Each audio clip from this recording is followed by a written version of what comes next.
challenge, exactly the same format as we just saw in the lights class. We are almost in the starters' hands, Danny. The Dodo 30-second board is up.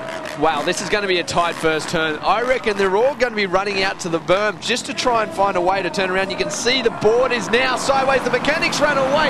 None of them want to get roosted. We're ready for the start. Gates go down. Who's going to get the jump? It looks like from Chad Reed up the inside. Oh, Look at Moss. him. And Moss was there. There's other riders up the inside. Who come out the inside? Marmon. What a start from Joe Marmon. But Chad Reed, where did he come from?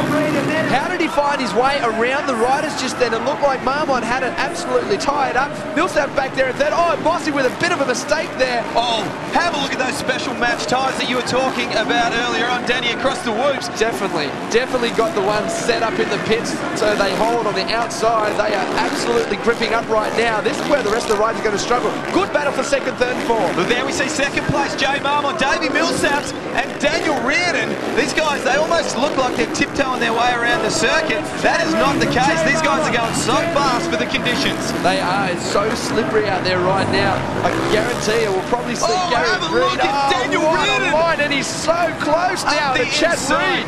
That is Daniel Reardon's strongest point, is how good he does flat corners. He was sliding through there and just did it exceptionally well. Outside line into the centre. He'll get a good run at this triple, but he's going to be blocked off by Marmont.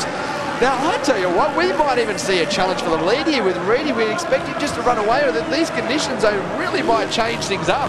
Well, that's right. As we said, it's the equaliser here. It makes it nice and close, but Chad Reed got himself a good start. He's starting to check out a little bit. And we just saw Daniel Reardon reach for a tear-off. He's clearing his vision. Now, there's two options these guys can use. They can either use tear-offs or roll-offs. Now, tear-offs, when you pull clearing your vision, it's one complete area of your goggle lens, whereas roll-offs is just one thin strip. We're going to pass up the inside, Reardon with a great run across the woods. Marmont tries to square up. He's not going to be able to do it. I can see in the background too, Moss has moved himself up into fourth place around Millsap, so we could see a challenge out of them.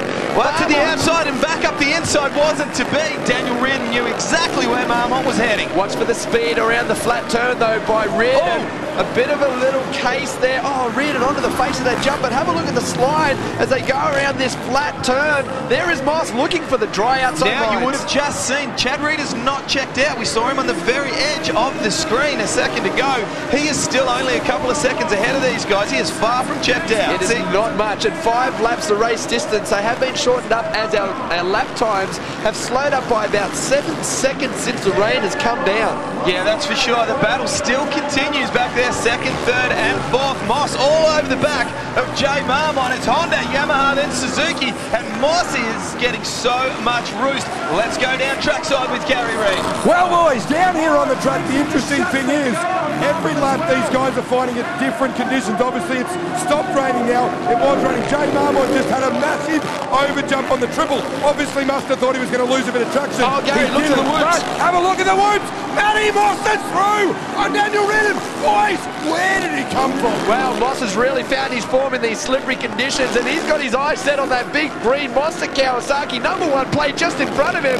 I tell you, if anyone can catch him right now, Moss has the style to get up there. The #1 coach in Australia really showing him the way in these wet conditions. Yeah, great plug there for sure. Now let's have a look at the whole shot. Well, Daniel Reardon, we just saw sliding sideways, but here's the Makita replay up the inside. Millsaps.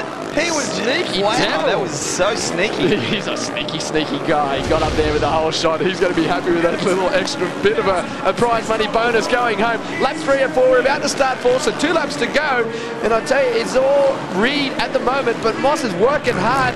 I think the rain has stopped, as Gary said. We might start to see a little bit of grip. Not much, just a little bit of grip starting to come into play. Well, have a look there, Chad Reed. That's the reverse angle of up over the gator back. And if anyone can find traction out there at the moment, it is Chad Reed. He is having a good time. Now, have a look at how clean the front of his gear is. Right-hander and up on top of the whoops. Just have a look at the man himself. Well, have a look how pretty his gear is. It's the Australian, representing the Australian colours. He's got all the green and gold. Even the stars are on there. Really stepped it up for this round. Was looking forward to that battle with James Stewart. Unfortunately, it didn't pan out. But I'll tell you, this is perfect practice for when he does go head-to-head with one of the fastest guys in the world on Supercross. Well, I think the rate that Chad Reed's picking up each week, every single week that goes by, he is getting better and better. But seeing Matt Moss keeping in tow with Chad Reed at the moment, he's looking to, well, shape up in very, very good form for next year's AMA. Well, look at that big triple in, so he is definitely starting to find that grip again. He'll come around and see the last lap board this time. Moss, it's just sitting in there behind him, but he has opened up the lead over Reardon, and Millsaps was just tapping on the back door as well. So those guys are going to be battling it out. Final lap now for Chad Reed. Well, it does look like Chad Reed almost saw heavily the slide coming out. There's some great action we're getting in tonight in these slippery conditions. But as you said, it almost looks like Chad Reed saw Matt Moss slotted into second place, and he's bumped up the pace a tad. He has. Reed will only do what he has to do right now. There's nothing stupid needing to be done in these races. Look at Moss. There he is. He can sniff the fumes out of the tailpipe of that Kawasaki as they go through the whoops once again. And I can guarantee he's getting hungry. He wants a win here tonight. Well, these guys are just doing such a good job. I'm so impressed. It was looking like it was all going to go pear-shaped with the amount of rain down on the track. It is still falling from the sky, and these guys are almost making it look like a dry track. Very smooth indeed through the whoops, and that is the order of tonight right now for the Super X class. Just smooth, do what you have to do to stay upright and take the win, and Chad Reed is looking the best at the moment as he comes into the combo for the last time of race number 1 of our Triple Challenge. Now to me, this section through here looks to be the main area that they've sacrificed a little bit of time, not able to get all the way up and over and onto the tabletop as Chad Reed comes through and he's about to put one in the bag.